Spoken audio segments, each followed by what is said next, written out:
Amém. Um prazer bem grande. Prazer estar com os irmãos aqui. Prazer. Queridos, eu quero repartir alguma coisa da palavra de Deus com os irmãos. Antes, até mesmo de entrar aqui no tema,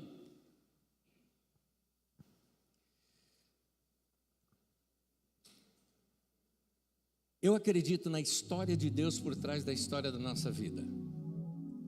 Deus escreve a sua história através da nossa história aqui. E essa comunidade está escrevendo a sua história nesse lugar, tocando vidas, corações, famílias. É a maneira de Deus trabalhar aqui, ela é um canal do reino dele aqui. Não foi à toa que um grupo de irmãos, eram 7 irmãos, não é? 12 anos atrás, e convidaram esse casal para estudar ali a palavra de Deus com eles. E eu queria lembrar vocês da palavra que Deus disse para vocês. Ele falou que ele estaria com a presença dele. Lembra disso? Ele disse: a minha presença irá contigo e eu te darei descanso. Êxodo 33:14. Foi a palavra que Deus deu para vocês. E eu quero aqui hoje lembrar vocês que essa promessa não mudou. É a mesma promessa. E por isso, Paulo diz lá no texto, onde ele está falando com Timóteo, ele fala concernente às profecias que foram dadas a ele, e Paulo diz assim para ele: combate firmado nelas o bom combate. Então, continua firmado naquilo que Deus falou com vocês. Perseverem, perseverem. Toda a igreja passa por diversos momentos na vida da igreja, assim como a nossa vida também. A gente sempre fala de fé em fé, de glória em glória, mas se a gente pensar, o formato é sempre de degraus, não é? E um degrau, ele tem um patamar e um espelho, o patamar e o espelho. Então, há momentos da vida da gente que a gente se dá com o espelho. Espelho é essa parte vertical da escada.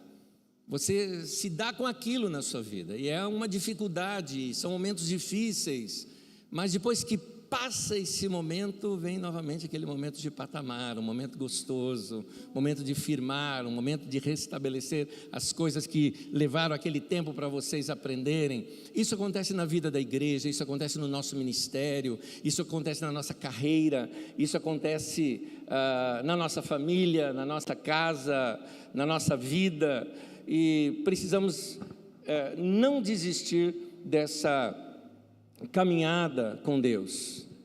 Nós precisamos insistir em estabelecer uma igreja forte, com famílias fortes, com lares fortes, com homens e mulheres fortes, com jovens fortes, com crianças fortes na palavra de Deus. É isso que nós precisamos realizar, e Deus conta conosco com isso. Então, gente, não desista. A palavra eu sei que é para vocês e para toda a liderança aqui da igreja.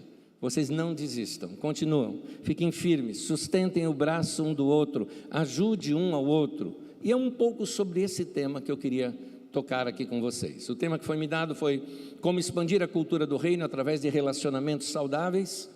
E daqui a pouco eu quero começar falando sobre igreja saudável. Mais uma vez eu queria orar com os irmãos. Vamos orar? Querido Senhor, eu te peço que o Senhor abençoe esta igreja, Senhor. Abençoe, Senhor, meu irmão, minha irmã, a revelação que o Senhor tem colocado nos seus corações. Que o Senhor aproxime mais uns dos outros para serem fortalecidos, fortes um com o outro, apoiando um ao outro, levando um ao outro a experimentar o melhor do Senhor. Fortalece o teu povo, Senhor. Eu te peço nesse momento que a tua palavra fale ao nosso coração, iluminando a nossa mente, nosso entendimento, para que possamos compreender melhor os teus caminhos para nós aqui. Em nome de Jesus. Amém. Vai deixando sua Bíblia aberta comigo no livro de Atos dos Apóstolos. Nós vamos ver muitos textos, muitos mesmo. Vou começar em Atos 2. Todos vão estar aqui nas telas também para você me acompanhar. Mas se você quiser acompanhar na sua Bíblia, fazer sua anotação, vai ser muito útil para você. Igreja saudável. O corpo humano tem vários sistemas. Podemos dizer, em resumo, 9 sistemas no corpo humano. Se um deles desregra, nós temos doença. Então, você tem o aparelho digestivo desregrado, você tem ali uma doença.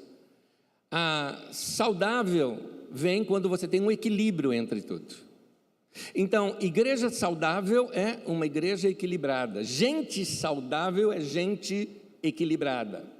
Precisamos desse equilíbrio da palavra de Deus da gente. A igreja saudável é feita de vidas saudáveis, porque a igreja não é esse local, a igreja é o povo de Deus. Esse lugar é a estrutura, não é, física na qual a igreja se reúne. Mas a igreja, que é o povo de Deus, é feita com homens e mulheres com mente saudável. Eu reuni com toda a liderança da nossa comunidade, cada um de cada área, cada ministério no meio da nossa comunidade, e desde o ano passado, setembro do ano passado, tenho falado com eles. Nós precisamos insistir com os nossos irmãos, com vidas saudáveis, mente saudável, corpo saudável, alma saudável, emoções saudáveis. Nosso povo está muito doente nesse tempo. O mundo em si está adoecido, e eu estou falando aqui do mundo, não somente o mundo sem Cristo, estou falando do mundo sistema, ele está adoecido. A nossa cidade de São Paulo é uma cidade adoecida. A poluição visual, a poluição auditiva, a poluição sonora, no caso, tudo faz da gente um grupo de loucos.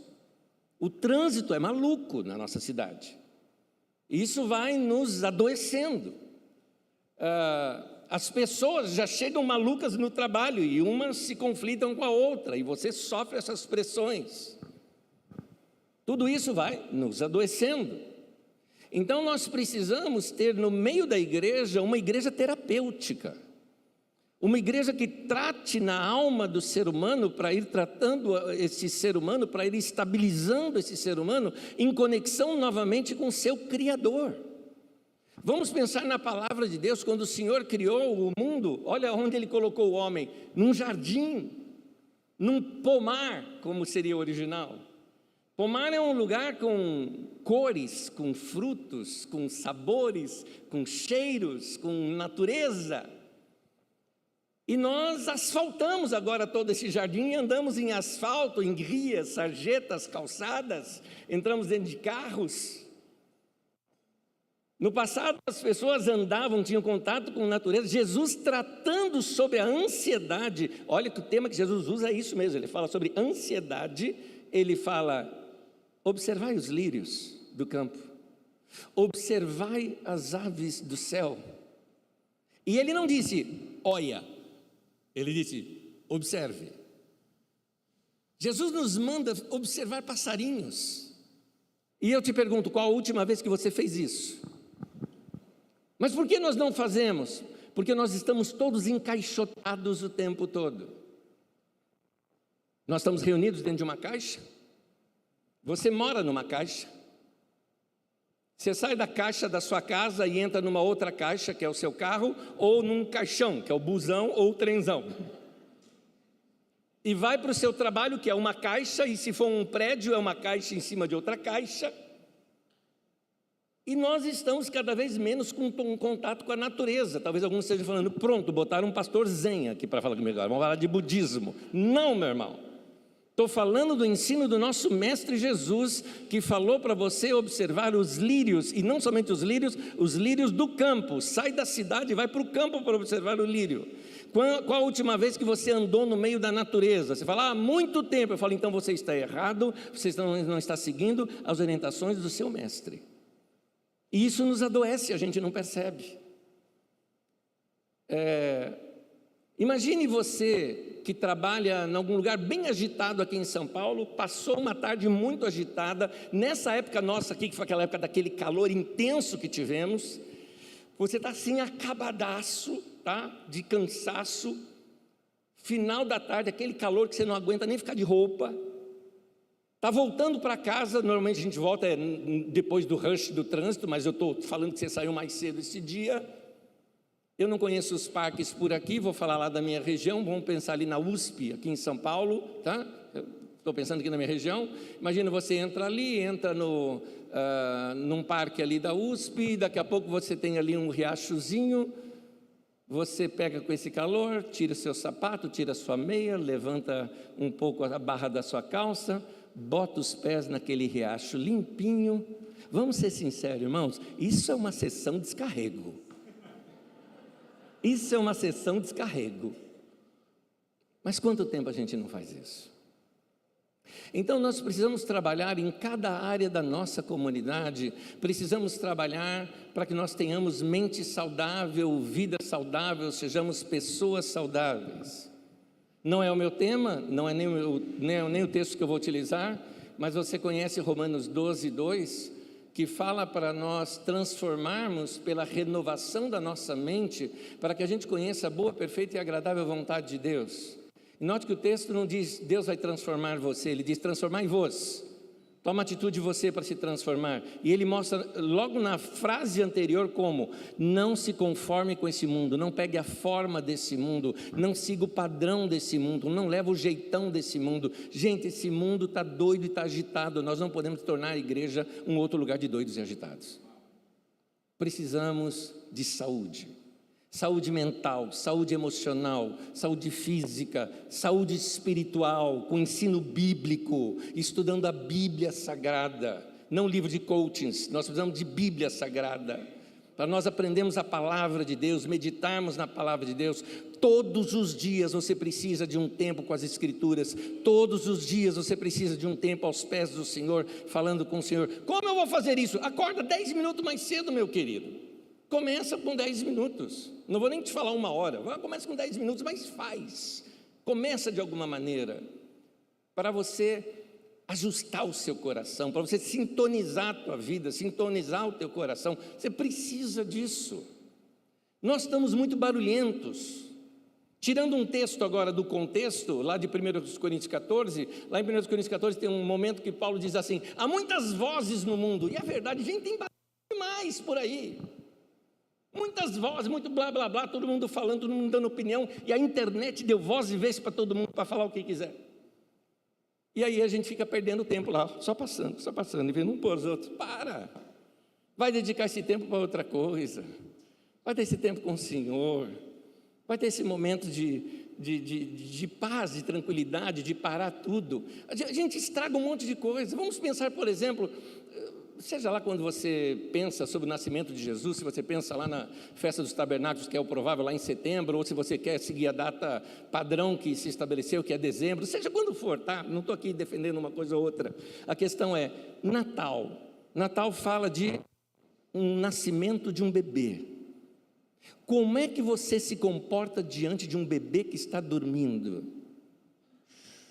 Quietinho, silêncio, não é? O que nós fizemos com o Natal? De 24 a 25 a gente solta rojão. Olha o que a gente faz. Nossa sociedade está assim. Então a igreja precisa ser uma igreja saudável. E para ser uma igreja saudável, ela precisa não seguir os padrões desse mundo.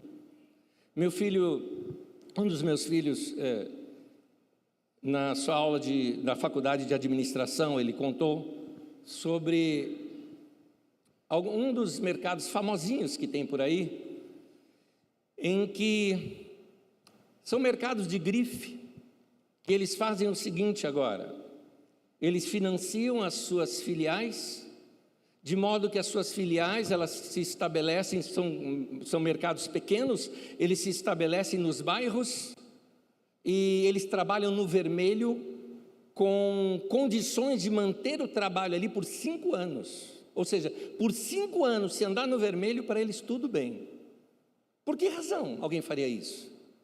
Eles vão jogando os preços baixos, por ser uma grande rede, conseguem fornecedores com preços muito baixos, e assim eles vão matando os pequenos mercados que existem naqueles bairros, centralizando tudo neles. Os demais não vão aguentando a concorrência. Quando eles tiverem um monopólio, então eles simplesmente aumentam os preços e eles ditam as regras. O que chama-se isso? Capitalismo selvagem. A igreja está fazendo a mesma coisa. Eu e um outro pastor, amigo meu, resolvemos juntar as forças das nossas duas comunidades para ajudar pastores de uma região aqui, mais ao norte aqui de São Paulo, onde as igrejas de grife estão chegando. Elas chegam na principal avenida, alugam o melhor lugar, botam aquela placa que qualquer um que passa fala, uau, um dia eu vou entrar aí.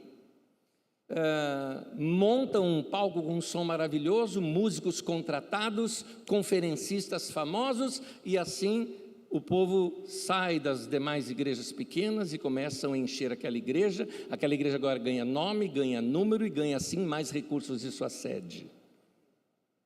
Capitalismo selvagem dentro da igreja. Isso não é saudável. Então nós estamos ajudando esses pastores a encontrar sua identidade, a se fortalecerem no Senhor, a ouvirem outros homens e mulheres santos que possam ajudá-los a se edificar e permanecer firme, fazendo aquilo que Deus nos mandou para fazer. Então, a cultura do reino de Deus não é essa que está por aí. E aqui eu quero então começar a entrar nas Escrituras Sagradas. Nós vamos ler muitos textos, peço que você me acompanhe, por favor. E eu começo no clássico texto, que é o primeiro texto que fala como era a igreja. Atos dos Apóstolos, capítulo 2, versículo 42 ao 47.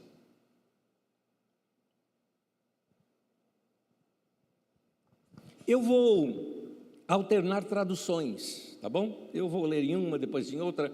Essa eu vou ler pela clássica Almeida atualizada, diz assim: e perseveravam na doutrina dos apóstolos, e na comunhão, no partir do pão e nas orações. Em cada alma havia temor, e muitos prodígios e sinais eram feitos por intermédio dos apóstolos. Todos os que creram estavam juntos e tinham tudo em comum. Vendiam as suas propriedades e bens, distribuindo o produto entre todos, à medida que alguém tinha necessidade.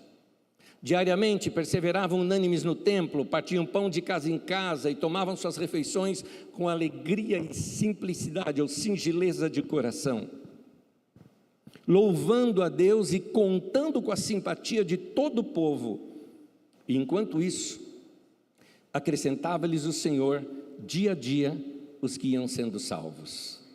Já eu faço comentários do texto. Eu quero continuar lendo Atos 4, versículo 32 ao 35. Também estou lendo pela Almeida atualizada, diz assim: da multidão dos que creram, era um o coração e a alma. Ninguém considerava exclusivamente sua nenhuma das coisas que possuía. Tudo, porém, lhes era comum. Com grande poder, os apóstolos davam testemunhos da ressurreição do Senhor Jesus, e em todos eles havia abundante graça. Pois nenhum necessitado havia entre eles, porquanto os que possuíam terras ou casas, vendendo-as, traziam os valores corretos.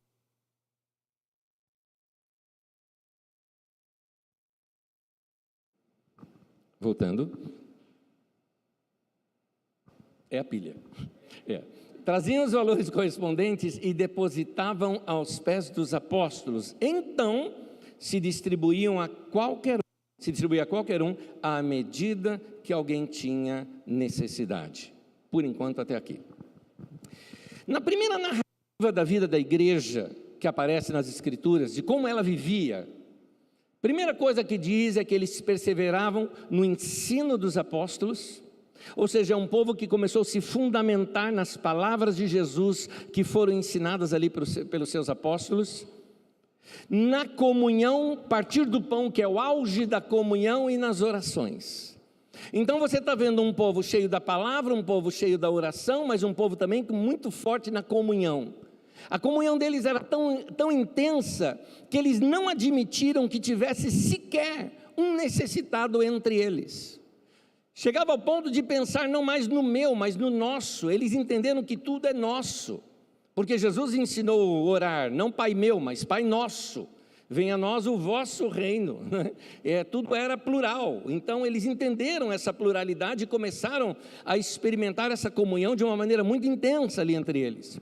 E nessa comunhão começaram a repartir o que tinha, ajudar um ao outro, suprindo necessidades.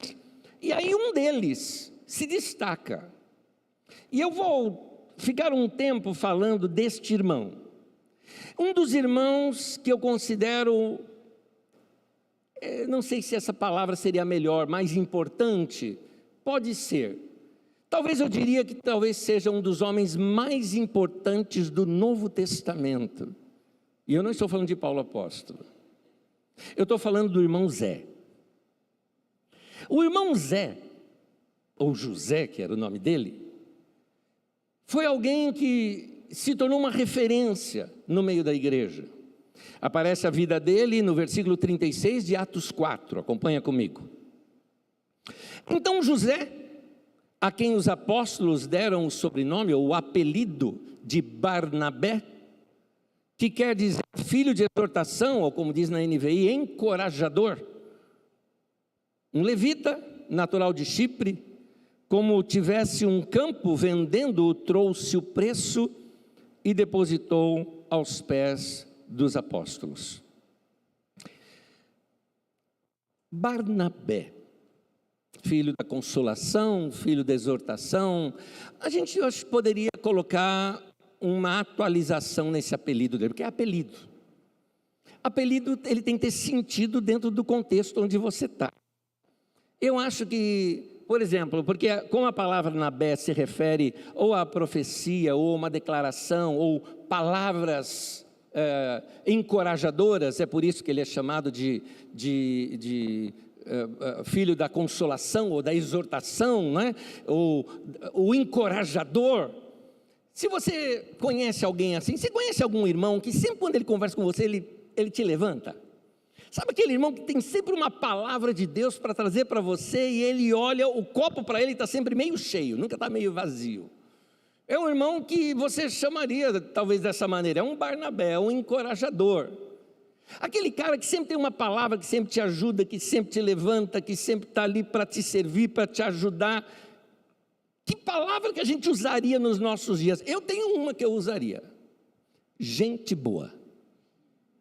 Então aqui na versão atualizada diz, na encorajadora na NVI, diz filho de exortação, na NVI diz encorajador, e na que eu estou escrevendo, Bíblia Revista Anesiada, tá? Gente boa. Barnabé era gente boa. E por que eu digo que Barnabé era um dos homens mais importantes que nós temos no Novo Testamento? É que sem Barnabé, você provavelmente não teria o livro de Atos dos Apóstolos, porque Atos dos Apóstolos trata mais sobre a vida de Paulo, e Paulo foi alguém que só continuou no ministério e tudo mais. Quem foi, vamos dizer assim, o discipulador dele foi o Barnabé. Mas você também não teria o livro de Romanos, de 1 Coríntios, de 2 Coríntios, de Gálatas, de Efésios, de Filipenses, de Colossenses, de 1 Tessalonicenses, de 2 Tessalonicenses, de 1 Timóteo, de 2 Timóteo, o livro de Tito, Tito de Filemão, talvez, quem sabe, a carta aos Hebreus também, porque alguns dizem que pode ter sido Apolo, ou Zenas, ou algum dos discípulos de Paulo, portanto, passou ali por Barnabé, já é um neto na fé ali do Barnabé. Também você não teria o Evangelho de Marcos, que foi escrito por alguém que também Barnabé discipulou. Você talvez não teria, não sei, a carta de Pedro, que alguns chegam a conjecturar que João Marcos foi exatamente esse redator ali da carta de Pedro. Seja o que for, então, mais ou menos dos 27 livros do Novo Testamento, a gente só teria 9, por causa da vida do Barnabé. Então Barnabé é alguém que discretamente é alguém muito importante. Barnabé era um homem que ele entendia que gente era mais importante do que coisa. Barnabé era alguém que entendeu o corpo de Cristo. O corpo de Cristo é feito por membros que são pessoas, é um corpo vivo. Barnabé entendeu o que é igreja. E a igreja, ela é mais do que o local onde a gente se reúne, ela não é a instituição que nós abrimos diante do governo. Igreja é um corpo que se relaciona, que anda com Deus, serve uns aos outros e prega o evangelho no mundo. Isso é igreja. Barnabé entendeu isso. Tanto que surge então um homem convertido. Na verdade, rumores surgiram. que um perseguidor da igreja chamado Saulo de Tarso havia tido um encontro com o Senhor Jesus e agora estava lá por Jerusalém pregando. Quem que foi lá falar com Saulo? Barnabé. Isso está lá em Atos 9, se não me engano é o versículo 27.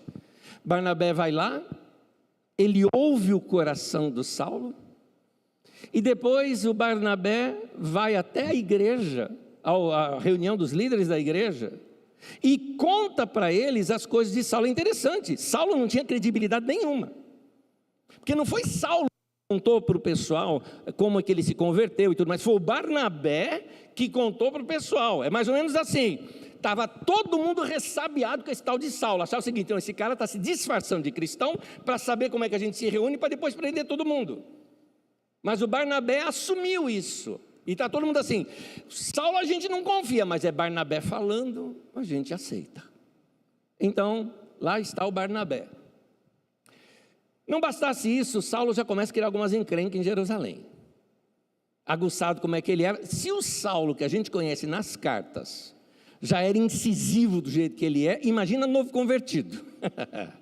Saulo já causou um problema com os judeus, e os judeus queriam matá-lo. Estou em Atos 9 ainda. A igreja o que faz? Pega o Saulo, bota lá no porto e vai para Tarso, volta para a tua terra. Gente, sinceramente, a igreja lavou as mãos, ou deu um cala-boca no Saulo. Tipo assim, o cara é encrenqueiro, estava tão em paz aqui. Tanto que lá em Atos fala, a igreja tinha paz por toda a Judéia, tudo mais, porque o Saulo não estava lá. Mandou o Saulo lá para Tarso. Tudo bem, vamos seguir. Chega a Atos 11. O que acontece em Atos 11 é consequência de Atos 8. Em Atos 8, nos primeiros versículos, você tem uma dispersão da igreja com a morte de Estevão. E muita gente sai de lá por causa de uma perseguição muito forte sobre aqueles cristãos convertidos de fala helenista, de fala grega. Estavam sendo muito perseguidos. Esses cristãos, saindo por todo canto, passaram pela região da Síria. E eles eram cipriotas e sirineus. E começaram gente de Cirene e gente de Chipre. E começaram a evangelizar gente que não era judeu, evangelizaram gregos. E os gregos se converteram. A Bíblia diz assim, notícias desse fato chegou na igreja de Jerusalém. A fofoca corria solta na igreja desde aquele tempo. Vem lá a coisa lá no meio dos líderes da igreja, se converteu gente aí, que não é dos nossos, porque até então, a igreja no princípio, ela se via como sequência do judaísmo, para eles eram judeus, não tinha essa ideia ainda de cristão. Aliás, o primeiro lugar onde eles são chamados de cristãos é agora, lá em Antioquia, mas até então eles se viam como judeus. Tanto que eles tiveram um problema sério com Pedro, quando Pedro vai lá na casa do italiano, Cornélios, e batiza o homem e o povo dele todo. Depois teve que se explicar na igreja de Jerusalém isso. Eu falei Atos 10, Atos 11 ele tem que se explicar. Emendando nesse texto chega essa história lá de Antioquia. O que a igreja de Jerusalém faz? Envia para lá o Barnabé. É o único momento no Novo Testamento que alguém é enviado sozinho. Jesus enviou de 2 em 2, todo mundo vai de 2 em 2. Tem um momento que Paulo está... Alô, foi eu. Tem um momento que Paulo está sozinho e ele não encontra Tito, então ele não prossegue, porque ele entendeu que a regra era sempre de 2 em 2, mas eles enviam o Barnabé. Barnabé foi sozinho. E o Barnabé vai lá, na verdade, só para checar o que está acontecendo. E em Atos 11, no versículo 19, conta essa história. Segue lá a história comigo. Atos 11, 19. Os que tinham sido dispersos por causa da perseguição desencadeada com a morte de Estevão, chegaram até a Fenícia, Chipre e Antioquia, anunciando a mensagem apenas aos judeus. Alguns deles, todavia, cipriotas é de onde? De Chipre. Barnabé era de onde? De Chipre. É por isso que a igreja de Jerusalém manda, falou, Barnabé, foi um dos seus lá, se vira, vai lá e resolve com esse povo. Então, Barnabé vai. Alguns cipriotas e sirineus foram a Antioquia e começaram a falar também aos gregos, contando-lhes as boas novas a respeito do Senhor Jesus.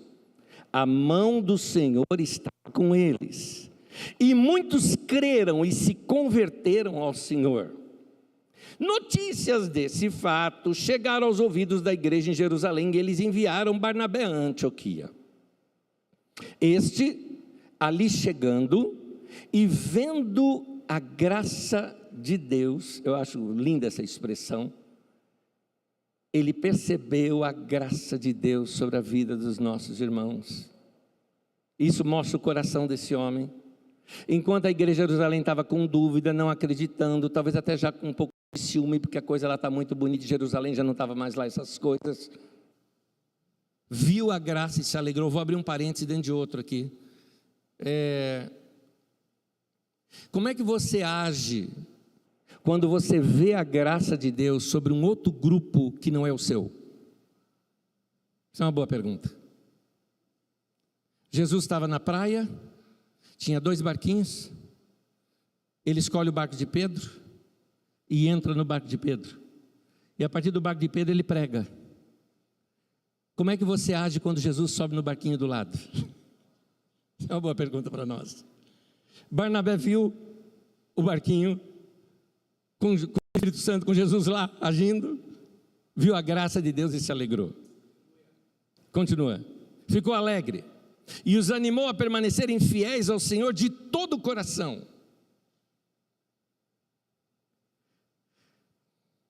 Era um homem bom, cheio do Espírito Santo e de fé, e muitas pessoas foram acrescentadas ao Senhor.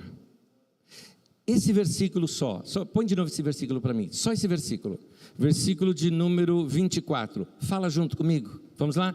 Ele era um homem bom, cheio do Espírito Santo e de fé, e muitas pessoas foram acrescentadas ao Senhor.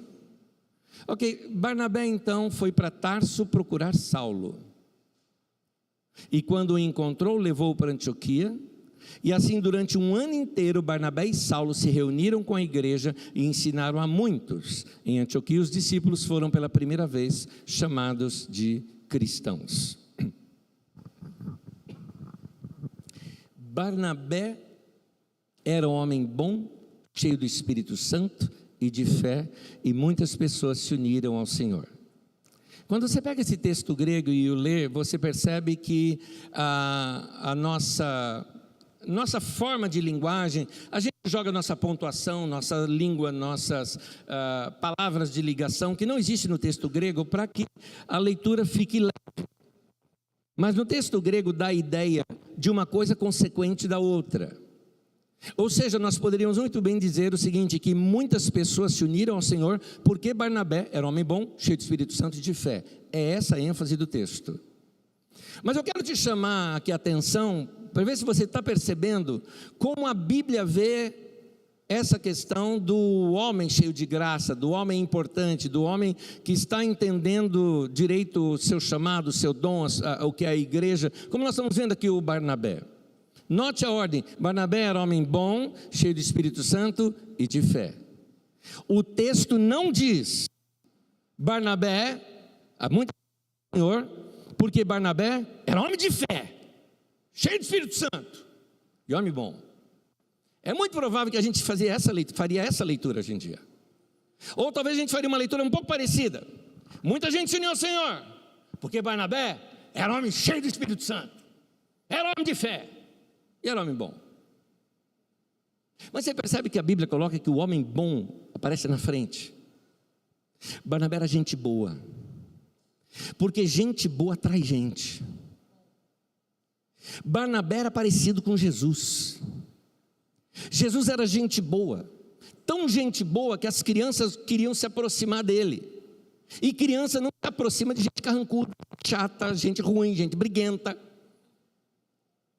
Alguns pregadores evangélicos hoje na televisão não se parecem nada com Jesus, meu irmão. Só briga o tempo todo, fala bravo o tempo todo, xinga até mesmo, a gente vê por aí. E eu te digo, não parece Jesus isso. Barnabé era gente boa. Quando você é uma pessoa que aprendeu a expor e passar esse rosto de Jesus através do seu rosto humano, esse lado da graça de Jesus que é visível numa pessoa através da bondade, o impacto disso na sociedade e na igreja, isso é algo muito forte. Barnabé era esse elo de ligação. É interessante que esse Barnabé, ele era tão gente boa, que diz o versículo seguinte, que ele foi para Tarso procurar Saulo. Dali para Tarso, nos tempos antigos, talvez ele levaria uns 3 meses para ele chegar, 3 de ida, 3 de volta. Olha quanto tempo a igreja ficou sem a liderança dele lá. Mas Barnabé não estava preocupado em seu cargo, sua posição, seu dom, seu ministério, suas pregações. A preocupação dele é: cadê o meu irmão Saulo? Isolaram o meu irmão Saulo, afundaram o meu irmão Saulo lá em Tarso. Tanto que o texto diz que ele foi para Tarso procurar o Saulo. Não sabia nem onde estava. Saiu atrás do irmão lá. Queridos, nós estamos precisando de mais Barnabés e Barnabelas no meio da igreja. Gente que, como Barnabé, consegue escutar o coração do irmão. Gente que, como Barnabé, consegue entender, ver aquele coração apaixonado do irmão, por detrás talvez do temperamento estourado dele, como talvez fosse ali a questão do Saulo. Meu pastor, o Jamé Nobre, ele conta, uma época ele foi missionário no meio dos índios Craós aqui no Brasil, e no linguajar na língua, no dialeto daquela tribo, eles não têm a expressão eu te amo. No lugar da expressão eu te amo, eles têm a expressão eu te escuto. Não é só ouço, ouvir você ouve qualquer som, escutar é dar atenção. Eu procurei no Google para ter certeza. Eu te escuto. Isso significa eu te amo. E a gente, na objetividade de nossa paulistano, não temos tempo para ouvir as pessoas, para sentar junto, para comer junto, para estar junto. Nós temos o que? Uma reunião da igreja, nós temos o culto, nós temos a celebração, mas tem uma palavra que a gente nunca usa quase: o encontro da igreja. Porque o que é o encontro? O encontro é encontrar. Eu vim te encontrar. Eu vim porque era para estar junto. E esse encontro já é bênção em si só. Por isso nós temos que perseverar na comunhão, perseverar no partir do pão, comendo de casa em casa, comendo as suas refeições com alegria e simplicidade de coração. É isso que a igreja está precisando. Barnabé, ele alcançou muitas pessoas porque ele era gente boa. Eu vou abrir um parêntese aqui contando de alguém que é referência para mim de gente boa. Falei do Zé, o Zé que é o Barnabé. Vou falar então do seu Mané. Seu Mané era meu pai. Seu Mané é um homem simples, querido irmão batista, com carinho da convenção no seu coração, um dos membros fundadores lá da Igreja Batista em Jardim Cachoeira, na zona norte de São Paulo, apaixonado por Deus, um homem simples, só até o 2º ano primário, não sabia pregar em público, não sabia falar em público, um homem muito simples de tudo, tímido que só ele, muito tímido, muito sábio, mas muito tímido. Esse era meu pai. No entanto, seu Mané era muito gente boa. Uma das coisas que ele tinha assim, abundância na sua vida era a generosidade. Nós éramos uma família muito pobre, em que nós tínhamos que plantar para colher. Boa parte da nossa comida vinha da nossa própria cultura de subsistência no terreno lá de casa. Mas o meu pai, quando criança, fez ali um cercadinho, e ele estava me mostrando no plantio, falou: olha, tudo que nascer daqui para lá nós vamos doar, o que é daqui para cá é nosso. E eu, aquela cabecinha minha de sempre, né? Pai, mas e se não nascer aqui, só nascer lá? Eu falei: nós vamos doar. Aquilo já está doado, nós só vamos esperar nascer. E assim era meu pai. Tínhamos pé de abacate, de manga, uns pés maravilhosos, dava muita fruta dava. Meu pai ia lá, recolhia as frutas, punha no seu carrinho de pedreiro, ia na casa dos vizinhos, batia a palma, ô vizinho, o vizinho aparecia, não vou vender não, eu estou querendo repartir com você um pouco da minha riqueza, escolhe aqui. Ele pegava os vizinhos amavam seu Mané, ô homem legal. Vizinho estava construindo, ele ia lá ajudar. Vizinho está com dor de alguma coisa, ele estava um jeito de junto, acompanhando o médico. Meu pai era o cara da vila lá, que ajudava todo mundo. Uma vez por mês, uma vez por ano, a pequenina igreja batista, de mais ou menos uns 30 membros ali na rua de casa, fazia suas campanhas evangelísticas. E nessa campanha evangelística tinha aquele negócio, quem vai trazer mais visitante e tudo mais, ninguém batia seu Mané. Numa única vez, seu Mané levou 45 visitantes, numa igreja de 30 membros. Como é que um homem tímido que não sabe pregar levou tanto visitante? Tática de seu Mané. Seu Mané era gente boa com todo mundo. Quando chegava a campanha, ele ia lá, ô vizinho, o vizinho atendia, falou, posso te pedir uma coisa? O vizinho, claro seu Mané, o que você quiser, quero que você vá num culto na minha igreja. Só isso, vamos ter uma campanha evangelística, vai vir um pregador aí de fora, queria que você fosse lá, você vai lá um dia com a gente. Quem que ia dizer não para o seu Mané? Que tipo de gente você é para os seus vizinhos? Que tipo de gente você é dentro da tua família, até dentro da tua casa? É o chato ou é o gente boa? Vou contar uma história paralela. Eu tinha entre meus 12 a 14 anos de idade, vinha de família todinha de igreja batista, e comecei a aprender sobre ser cheio do Espírito, batismo com o Espírito Santo, e eu tive uma experiência maravilhosa de ter sido batizado com o Espírito Santo no meio da rua e ter falado em língua no meio da rua. Foi uma experiência maravilhosa. E eu sabia que os tais irmãos pentecostais, esse povo era o povo falador de língua, e eu queria aprender com eles.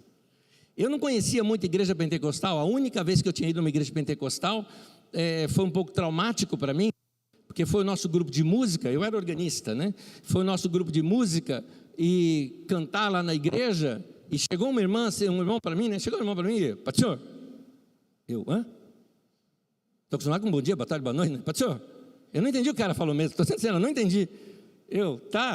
Né? Aí o irmão me cutucou e falou, Anésio, o que é isso? Quando alguém falar, paz do Senhor, você responde, a paz do Senhor. Eu falei, tá bom, legal, não sabia, né? Aí vem uma irmã, paz do Senhor, paz da senhora. Eu respondi, eu não sabia, gente, eu não sabia. Mas então, eu estava jogando bola na rua, com meus amigos, apaixonado por Deus que eu era, eu deixava uma biblinha lá em cima, porque minha casa era lá embaixo, tinha que subir uma escadaria para ir para a rua lá de cima, então eu deixava uma biblinha lá em cima, que nos intervalos eu já pegava a Bíblia para ler, de tão apaixonado por Deus que eu estava. Intervalo do futebol, peguei minha biblinha, estou lendo, nisso vem descendo na rua de casa um irmão desses da igreja pentecostal, que eu sabia que lá falava em línguas, né? E eu querendo trocar olhar com ele, né? Agora eu também tinha isso, né? Agora eu falava em língua, agora eu li a Bíblia, é meu irmão, já sei cumprimentar, né? O irmão lá descendo com a bibliona dele, cara fechada, meu irmão, cara fechada, bibliona aqui, descendo, eu tentando o olhar dele, a hora que eu consegui, a paz, irmão. O cara olha para mim, eu estava short, porque jogando bola, moleque, sem camisa, ele me mede de cima e embaixo, sem falar nada, deu na cara assim, olhou, é a paz do Senhor que você fala. Meus amigos, tudo, cara chato. Todos os anos que eu morei lá, eu não soube de uma pessoa convertida através desse homem. Mas o seu Mané, que não falava em línguas, mas que era gente boa, era homem bom, ele era assim cheio do Espírito Santo, e era cheio de fé, e muita gente se uniu ao Senhor. Irmão querido, irmã querida, Uma igreja com a cultura do reino valoriza pessoas e não estruturas. Barnabé, ele era um homem que valorizava pessoas, ele não era uma pessoa preocupada com tarefas, ele era uma pessoa preocupada com pessoas. Quando ele precisava escolher entre continuar cumprindo uma tarefa ou servir uma pessoa, ele prefere estar do lado da pessoa, servindo a pessoa. Foi o que ele fez, em vez de ficar pregando naquela igreja nova, pungente, que era Antioquia, podia pregar ali direto. Não, ele foi viajar e foi atrás do Saulo, para trazer o Saulo. As estruturas, elas precisam de títulos, de cargos, de lugares especiais, de valorização do ego. E na cultura do reino de Deus não tem espaço para isso. Porque não dá para a gente ser... Como é que eu vou me relacionar com alguém que está... Sei lá, o cara está do lado do querubim lá em cima. Não dá. Dá para se relacionar com gente que tem cara de gente. Atos 13, versículo 1. Havia na igreja de Antioquia profetas e mestres.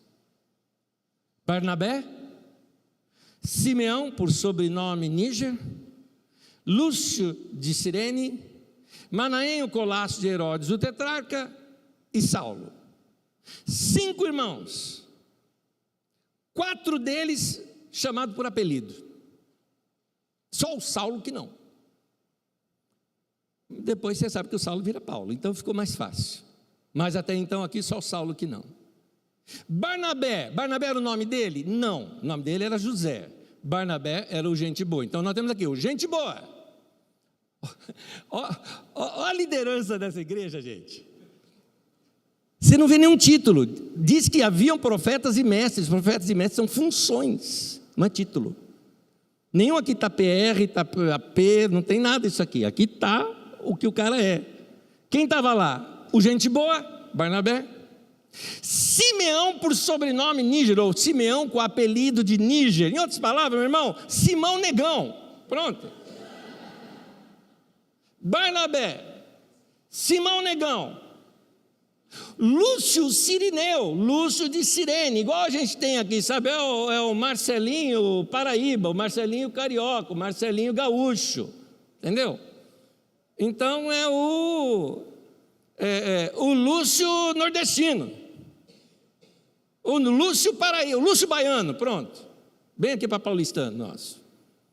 Então nós temos aqui o Barnabé, Simão Negão, Lúcio Baiano, e o Manaém Almofadinha, o Mauricinho, como você quiser, porque ele era irmão de leite, de mama, né? Isso é o que é o colasso, né?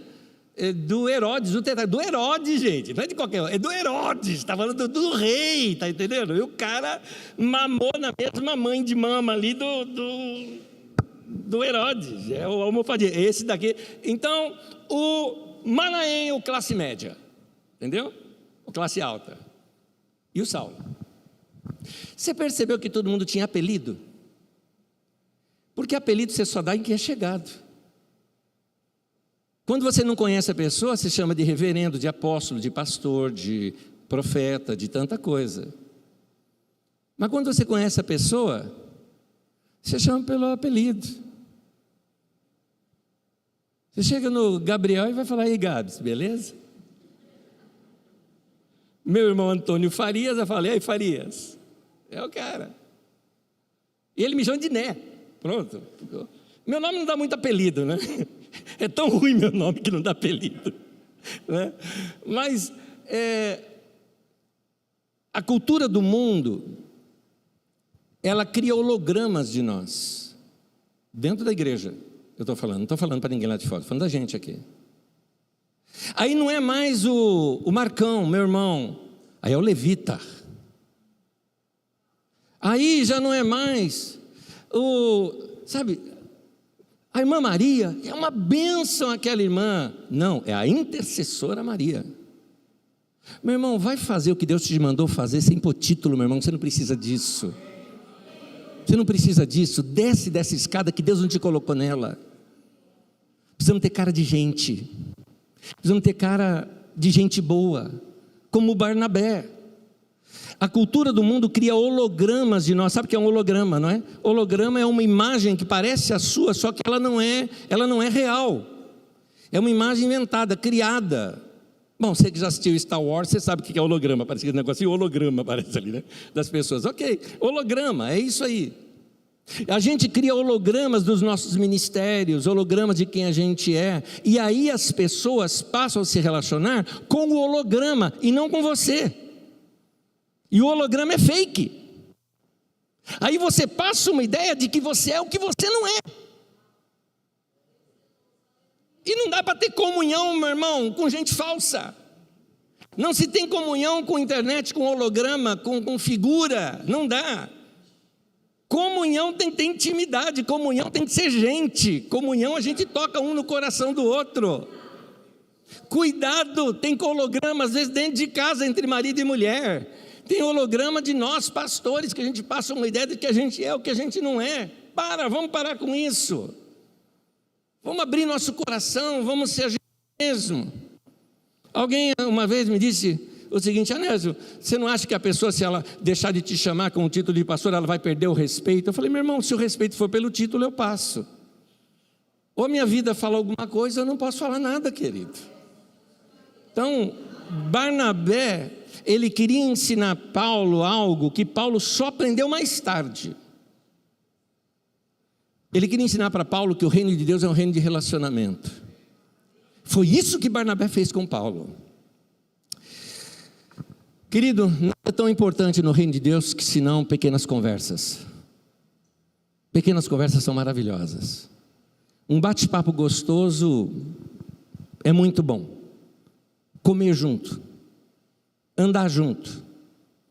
Jesus, ele ensinou os discípulos a andar de 2 em 2 o tempo todo, tanto que depois da ressurreição, você vê na estrada de Emaús, tem 2. Depois já do Pentecostes, Pedro e João sobem no templo para orar, você vê o tempo todo 2, tem que estar junto com alguém. Isso é comunhão. Sim, eu sei que Barnabé e Paulo se separaram. Isso está lá em Atos 15, de 36 a 39. Antes disso, eles foram para uma viagem. Nessa viagem, Barnabé levou consigo seu sobrinho João Marcos. 2 são as razões pelas quais eu acho que João Marcos os abençoou depois. Eles atravessaram toda Chipre. Quando chegaram depois ali no sul da Turquia, Marcos pegou o barco e voltou para Jerusalém. 2 coisas podem ser. Uma pode ser estritamente comodismo. Marcos era rico, de família rica. Não se esqueça que o Pentecostes aconteceu na casa dele, não é? Então ele era filho de Maria, que era irmã de Barnabé, morava em frente ao templo de Jerusalém. Você está falando da região mais nobre, mais rica de toda a região ali da Judeia, e ele morava ali. A casa não era nada pequena. Se algum de vocês tem uma churrasqueira lá no topo da sua casa, imagina como que era de João Marcos, que tinha 120 pessoas reunidas lá. Então era um baita casão.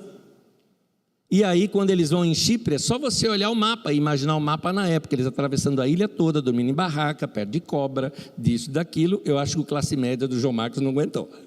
Ok, vira essa página. Pode não ser isso. Pode ser também a questão de que Paulo pregando, o líder ali da ilha, Sérgio alguma coisa, se converteu. E ora, como você sabe nas escrituras, se converteu, se batiza. Cara, se converteu, Paulo batizou. Paulo tinha claro, minha pregação é para os gentios. Marcos era da circuncisão. O cara tinha que virar judeu para depois se converter. Para evitar esse conflito, certamente teve conflito entre Paulo e ele na questão de teologia.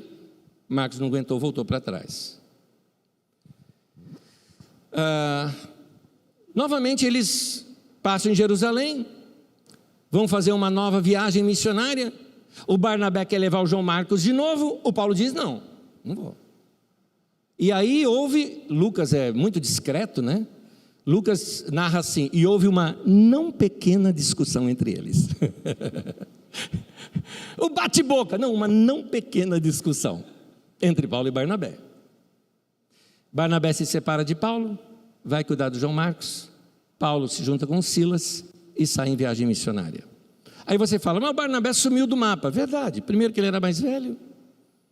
E Lucas está escrevendo o livro de Atos para mostrar o trabalho de Paulo, juntando o trabalho de Paulo com o trabalho dos judeus ali em Jerusalém, trazendo uma aproximação dessas duas vertentes da igreja de judeus e gentios. É essa, Atos mais do que história, ele é teologia.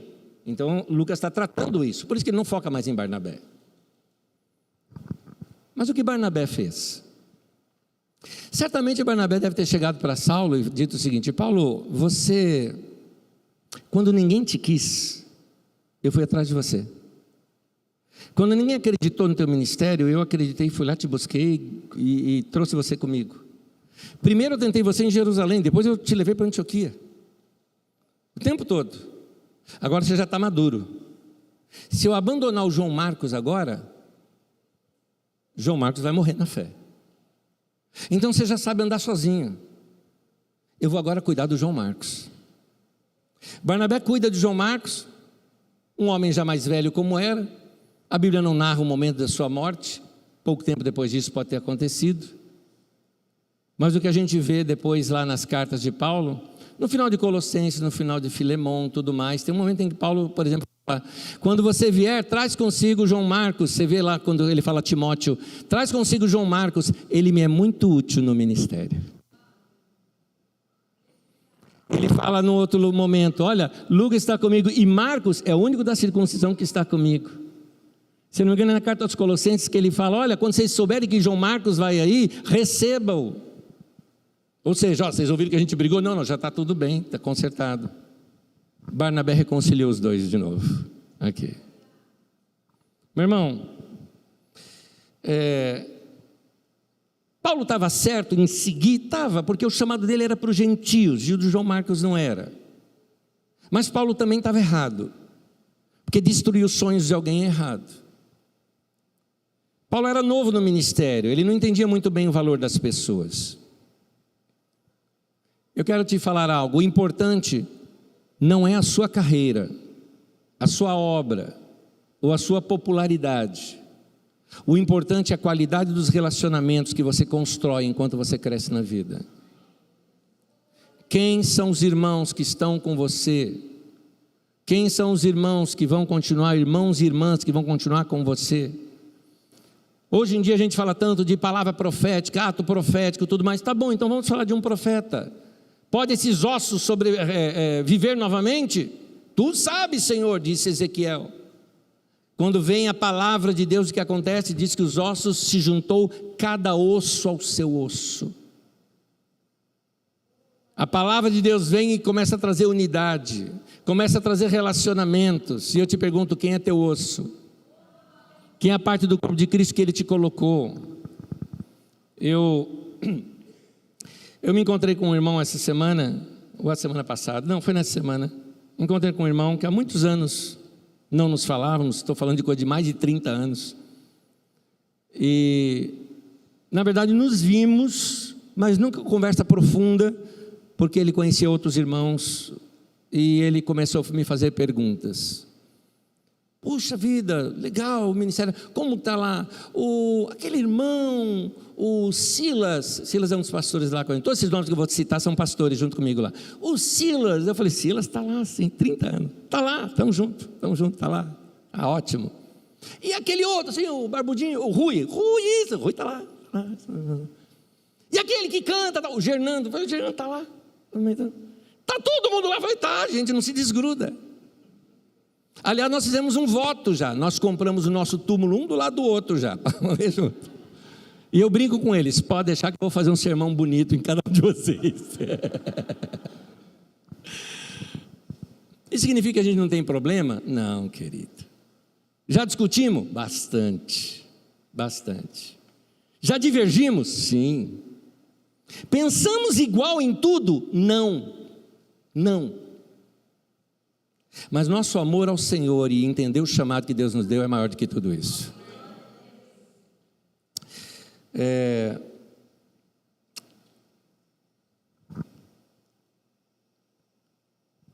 Quando Barnabé resolve não deixar João Marcos para trás, eu me lembrei de uma história. Eu vou terminar e vou contar aqui uma historinha para vocês. Para ser sucinto na história, eu preferi transcrevê-la e lê-la, tudo bem? Rapidinho. Um homem, seu cavalo e seu cão caminhavam por uma estrada. A caminhada era muito longa, morro acima, e o sol era forte, eles ficaram suados e com sede. Precisavam desesperadamente de água, e numa curva do caminho avistaram um portão magnífico, todo de mármore, que conduzia a uma praça calçada com blocos de ouro, no centro do qual havia uma fonte onde jorrava água cristalina. O homem dirigiu-se ao homem que estava numa guarita e guardava a entrada, disse: bom dia, respondeu o homem. Que lugar é esse tão lindo? E ele respondeu: isso aqui é o céu, foi a resposta. Que bom que nós chegamos no céu, estamos com muita sede, disse o homem. O senhor pode entrar e beber água à vontade, disse o guarda, indicando-lhe a fonte. Ele falou: meu cavalo e meu cachorro também estão com sede. Lamento muito, disse o guarda, aqui não se permite a entrada de animais. O homem ficou tão desapontado porque a sua sede era grande, mas ele não beberia deixando seus amigos com sede, e assim prosseguiu seu caminho. Depois de muito caminhar em morro acima, sede e cansaço multiplicados, ele chegou a um sítio cuja entrada era marcada por uma velha porteira semi-aberta. A porteira se abria para um caminhozinho de terra, com árvores dos dois lados que lhe faziam sombra. À sombra de uma das árvores tinha um homem deitado, cabeça coberta, chapéu, tipo caipira. Parecia que estava dormindo. Bom dia, disse o caminhante. Bom dia, respondeu o homem. Estamos com muita sede, eu, meu cavalo e o meu cachorro. Ele falou: há uma fonte maravilhosa naquelas pedras, disse o homem, indicando o lugar. Podem beber à vontade. O homem, o cavalo e o cachorro foram até a fonte e mataram a sede. Muito obrigado, disse ele ao sair. Voltem quando quiserem, respondeu o homem. A propósito, disse o caminhante, qual é o nome desse lugar? O céu, respondeu o homem. Céu? Mas o homem na guarita lá embaixo, do lado do portão de mármore, disse que lá é o céu. Falou: não, aquilo não é o céu não, aquilo lá é o inferno. O caminhante ficou perplexo. Mas então, disse ele, essa informação falsa deve causar problemas? O outro falou: de forma alguma, respondeu o homem. Na verdade, ele faz um grande favor, porque lá ficam aqueles que são capazes de abandonar os seus melhores amigos.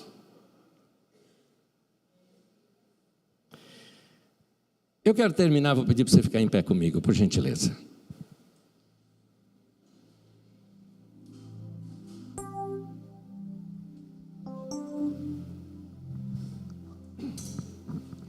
No texto de Ezequiel, ele tem uma visão de criaturas diante do trono de Deus. João, lá em Apocalipse, também tem visão dessas criaturas. E são descritas ali essas criaturas como contendo 4 rostos. Elas tinham aqui rosto de boi, aqui o rosto de leão, aqui atrás o rosto de águia, e aqui na frente o rosto de homem, de gente. São aspectos dos evangelhos, são aspectos da igreja, são aspectos de um povo que está diante do trono, são aspectos ditos ali como se fossem dos querubins, mas vamos trazer isso para a nossa realidade. Rosto de boi fala de serviço, ministério, se entregar, mas a vida não é só isso. Como equilíbrio, nós temos também o rosto de leão, a autoridade, o poder. Mas existe também o rosto de águia, que interessantemente fica atrás. O sobrenatural, as revelações. Mas o rosto que aparece para as pessoas é o rosto de gente.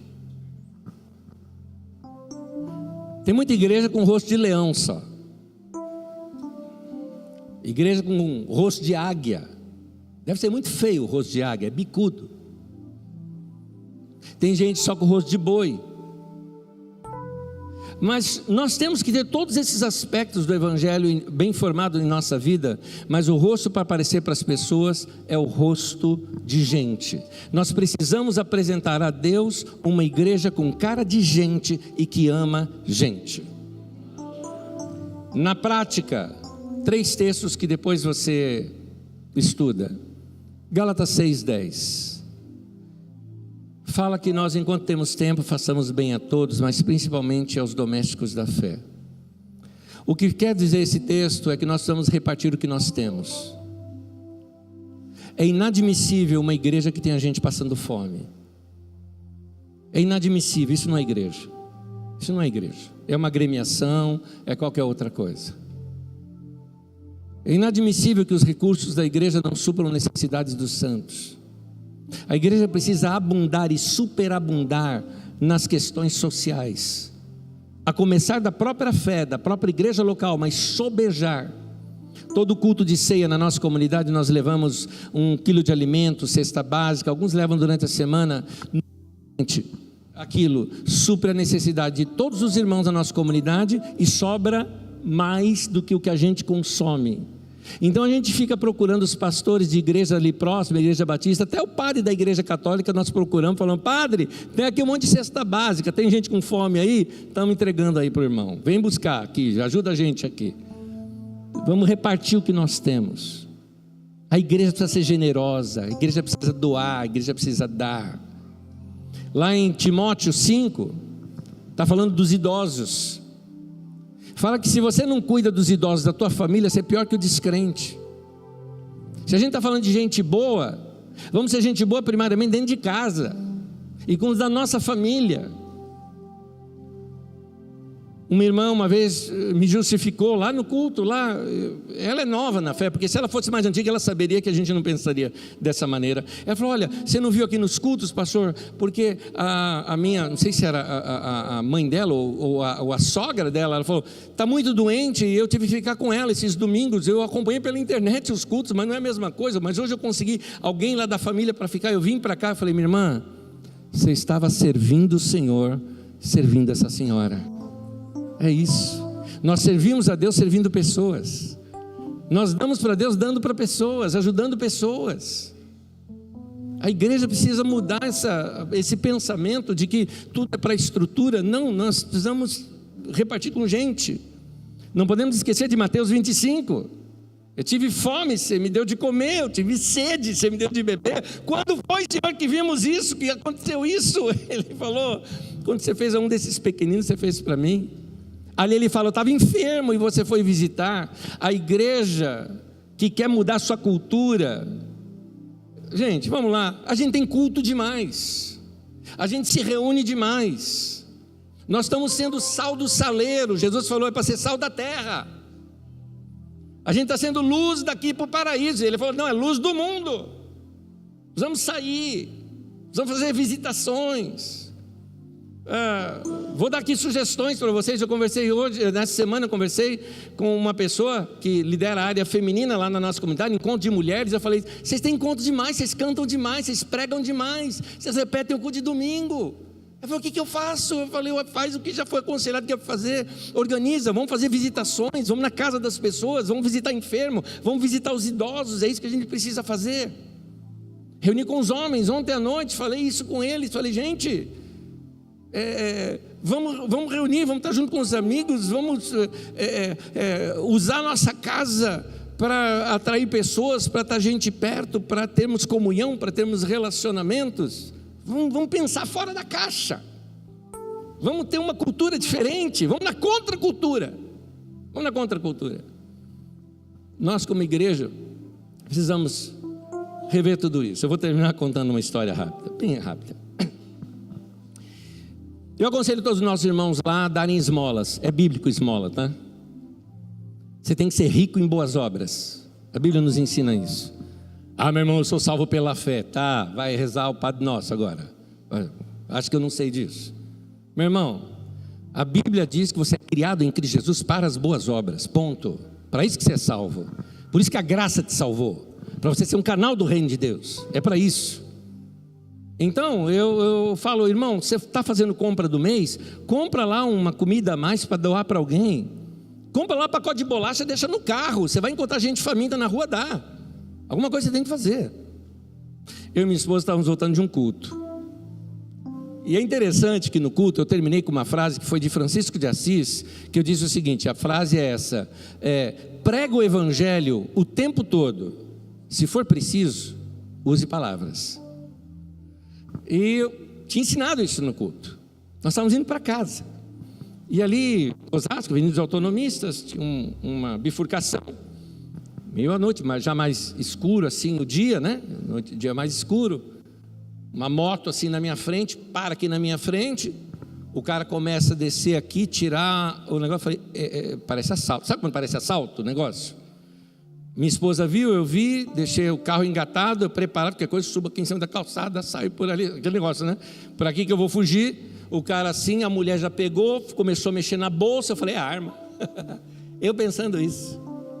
Resultado, o cara chama alguém que estava lá atrás, sabe esses carinhas que estão assim vendendo balinha? Eu falei, gangue. Olha a minha cabeça. É a gangue. Aí o rapazinho vem vindo, o camarada da moto tira aquele jaquetão bonito dele, falou, você está trabalhando até agora, está mó frio, toma isso daqui. A moça, na verdade, ela estava sacando ali o dinheiro para falar, para a parte aqui do que você tem aqui, porque eu quero te ajudar para você poder ir para casa logo.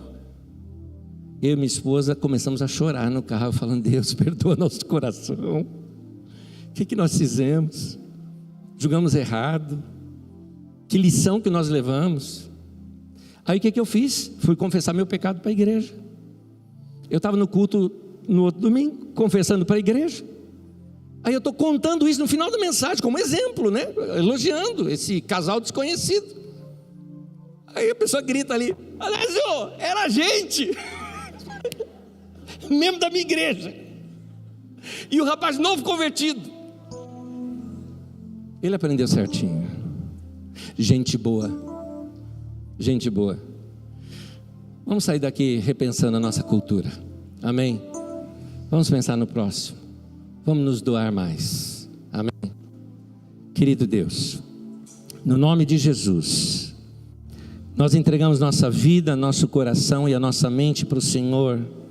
Submetemos-nos à Tua palavra, para que o Senhor use esse tempo para renovar nossa mente e o nosso coração. Que tenhamos uma cultura diferente, um jeito diferente de ser. Que sejamos de fato uma igreja, como aquela igreja que nós vemos na Bíblia Sagrada. Uma igreja de gente, uma igreja que ama, uma igreja prática. Que sejamos assim, Senhor. Perdoe os nossos pecados, perdoe os nossos desvios, perdoe as tantas vezes que nos perdemos em nossos caminhos. Queremos seguir nas ruas poeirentas atrás do nosso Mestre, aprendendo a simplicidade de seguir a Jesus. Torna-nos um povo simples, humilde, manso, gente, servo, que se doa, que dá, generoso, rico em boas obras. Seja assim na minha vida e na vida dos meus irmãos, em nome de Jesus. Amém, amém. Deus abençoe os irmãos.